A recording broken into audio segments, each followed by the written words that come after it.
जय शिवराय। राष्ट्रवादी कांग्रेस पार्टी के राष्ट्रीय अधिवेशन के लिए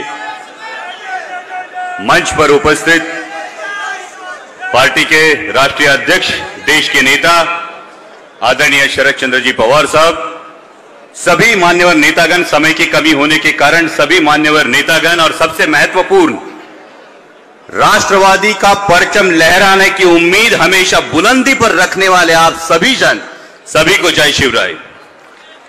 आज राष्ट्रवादी पार्टी का यह राष्ट्रीय अधिवेशन देश की राजधानी दिल्ली में संपन्न हो रहा है और इसके आयोजन के लिए मैं राष्ट्रवादी युवक के राष्ट्रीय अध्यक्ष धीरज भाई शर्मा और विद्यार्थी की अध्यक्षा सोनिया दुहान दोनों का बहुत अभिनंदन करूंगा, क्योंकि यह अधिवेशन महत्वपूर्ण है। यह अधिवेशन का अवसर बहुत महत्वपूर्ण है। हम सभी जानते हैं कि देश अपनी 75वीं आजादी की वर्षगांठ मना चुका है और सरकारी भाषा के अनुसार हमने अमृतकाल में प्रवेश किया है और इस अमृतकाल में प्रवेश करने का जितना आनंद होना चाहिए उतना ही होना चाहिए जिम्मेदारी का एहसास।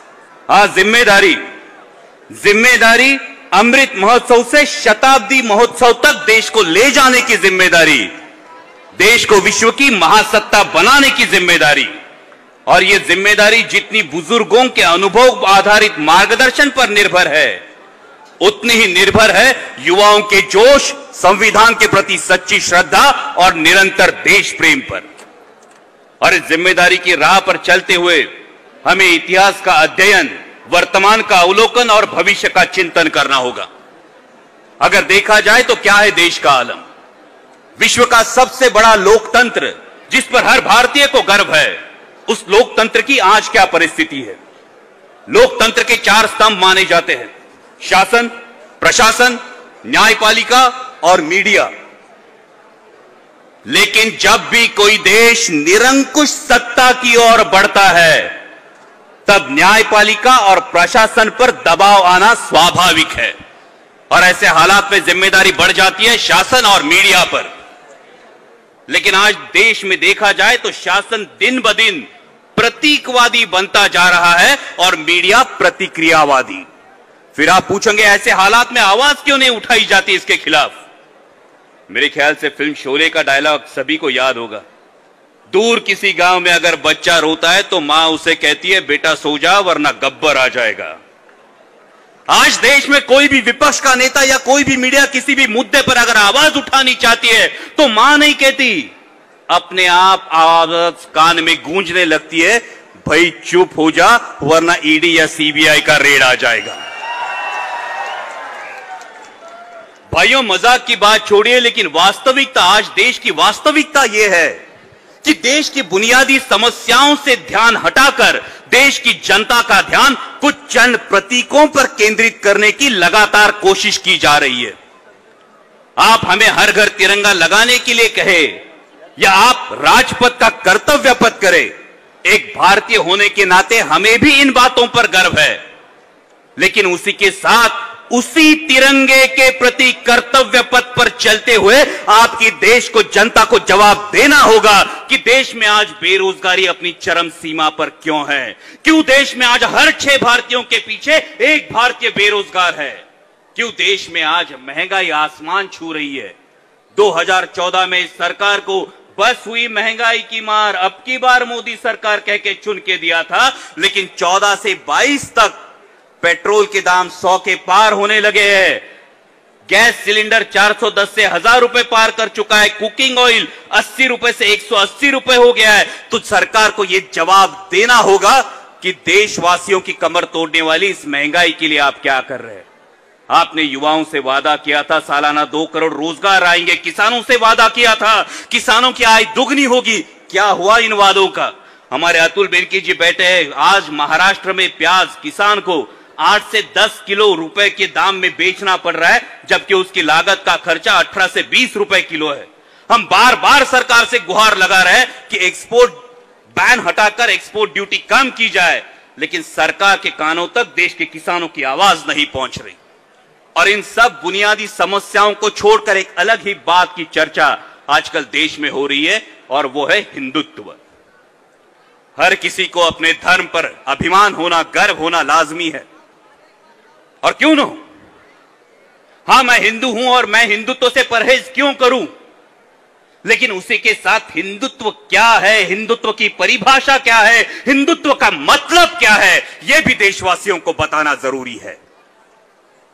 क्योंकि सर्वधर्म सहिष्णुता की जीवन शैली हिंदुत्व है। संत ज्ञानेश्वर माउली का जो जे वांछील तो ते लाहो, यह तत्वज्ञान हिंदुत्व है। जगत गुरु तुकाराम महाराज का भले तरी देव कासेची लंगोटी, नाठाळाच्या माथी हाणू काठी, यह सीख हिंदुत्व है।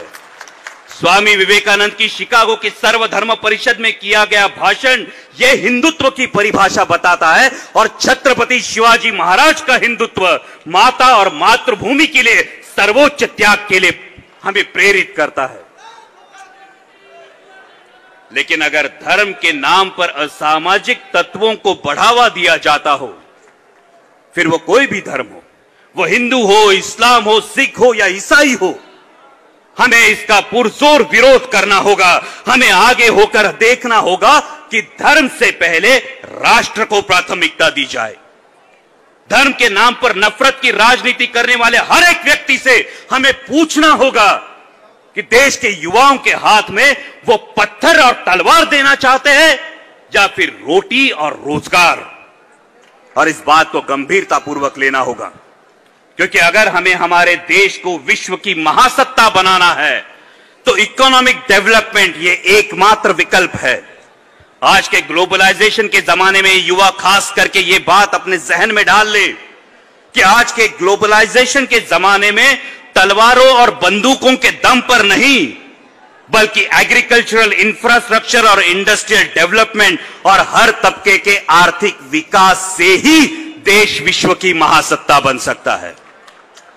अभी इकोनॉमी 5th पोजीशन पे जाने की बात की, लेकिन हमारी इकोनॉमी अभी जाके 1 ट्रिलियन के आसपास पहुंची है। और जो देश अरुणाचल प्रदेश से लेके नीचे श्रीलंका के हम्बोटाटा बंदरगाह तक तीनों तरफ से अपने देश को घेर के हमें लाल आंखें दिखा रहा है, उस चीन की इकोनॉमी $12 ट्रिलियन है।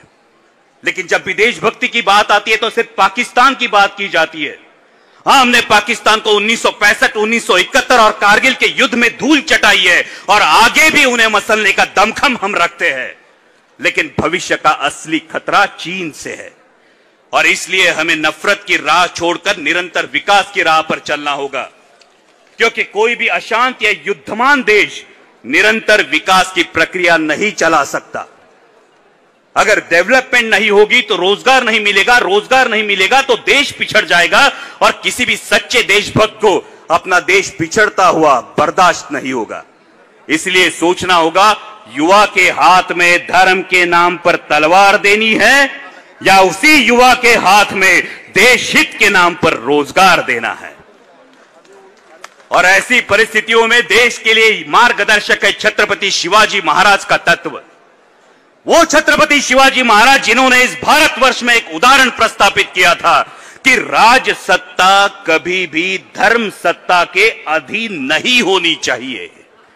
राजसत्ता कभी भी धर्म सत्ता के अधीन नहीं होनी चाहिए, बल्कि राजसत्ता और धर्म सत्ता दोनों ने कंधे से कंधा मिलाकर लोगों के कल्याण के लिए काम करना चाहिए। ऐसी परिस्थितियों में हमें मार्गदर्शक है महात्मा ज्योतिराव फुले, डॉक्टर बाबा साहब आंबेडकर और राजर्षि शाहू महाराज के विचार। महात्मा फुले जी ने सत्यशोधक समाज की स्थापना की, जाति व्यवस्था नष्ट करने का प्रयास किया। उन्होंने मां बहनों के लिए शिक्षा के द्वार खोले। राजर्षि शाहू महाराज ने समताधिष्ठित मूल्य इस देश को दिया और डॉक्टर बाबा साहब आंबेडकर ने आखिरी पंक्ति में खड़े आखिरी व्यक्ति को अपने अधिकारों के लिए जागरूक किया, देश को संविधान दिया। हमारी जनरेशन ने ना डॉक्टर बाबा साहब आंबेडकर को देखा है, हमारी जनरेशन ने महात्मा फुले को देखा है और ना ही राजर्षि शाहू महाराज को देखा है। लेकिन जब भी सूर्यास्त होता है तो एक जलने वाली मशाल इस उम्मीद को कायम रखती है कि हां, रोशनी से अंधेरे पर विजय प्राप्त की जा सकती है। हमने इन महापुरुषों को नहीं देखा, लेकिन इनके विचारों पर चलने वाली, इनके आदर्शों पर चलने वाली एक मशाल को हिंदुस्तान की राजनीति ने 55 सालों से देखा है और वो मशाल है आदरणीय शरद चंद्र जी पवार साहब। और इस मशाल की रोशनी में हमें आगे बढ़ना होगा। साथियों, डगर मुश्किल है मगर नामुमकिन नहीं। आज जिस बीजेपी की ताकत के बारे में सब बढ़ चढ़ कर बोलते हैं, यह बीजेपी का गठन 1980 में हुआ था।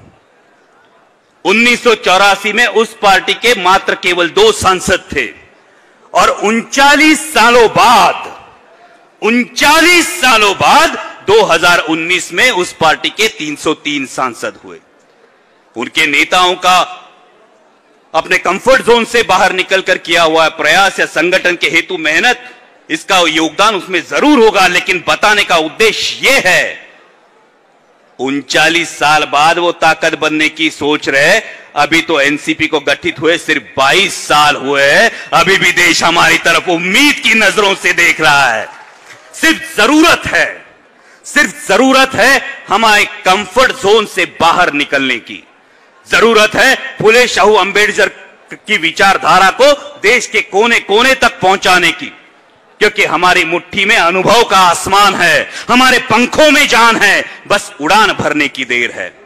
इसलिए देश के युवाओं से और राष्ट्रवादी कांग्रेस पार्टी के सभी कार्यकर्ताओं से इतना ही कहूंगा, उड़ान भरो तो ऐसी भरो कि आसमान भी देखता रहे। उड़ान भरो तो ऐसी भरो कि आसमान भी देखता रहे। गिरना भी है तो ऐसे गिरो कि कोशिश भी प्रशंसा करे।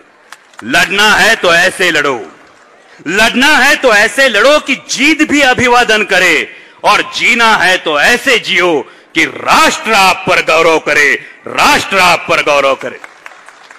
और अंत में इतना ही कहूंगा, देशभक्ति पर किसी का स्टैंप नहीं होना चाहिए, देशभक्ति किसी की जागीर नहीं होनी चाहिए। हर वो शख्स जो इस मिट्टी को अपनी माता मानता है, जो दिलो जान से अपने देश पर प्यार करता है, जो अपनी आंखों में देश को बलशाली बनाने का सपना रखता है, वो हर शख्स देशभक्त है। और इसलिए मैं चाहूंगा कि मेरे साथ आप भी देश की जय जयकार करें। भारत माता की, भारत माता की, छत्रपति शिवाजी महाराज की, छत्रपति शिवाजी महाराज की। जय हिंद, जय महाराष्ट्र। मेरी